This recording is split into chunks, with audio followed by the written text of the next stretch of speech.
আমাদের জাতীয় মসজিদ, কত সুন্দর মসজিদ বাইতুল মোকাররম।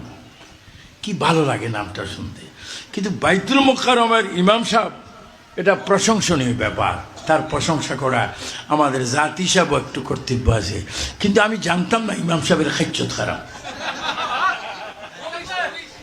বড় মারাত্মক খেচ্চত খারাপ। উনি বলে ঈদ দুইটা, ঈদ মিলাদুন নবী বলতে কিচ্ছু নেই। আমি বলবো বাংলাদেশে তোমার মতো মূর্খ আর কেউ নাই।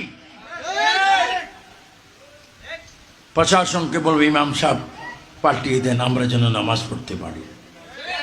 জাতি মসজিদের জাতি ইমামের উপর আমাদের হক আছে না? ইমাম যদি অন্ধ হয়, যাদের চোখ হলে তারা কিভাবে নামাজ পড়বে?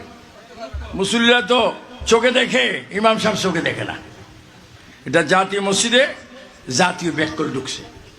আল্লাহ পাক তাকে আক্কল দান করুক। আর তো জোরে বলো না আমিন।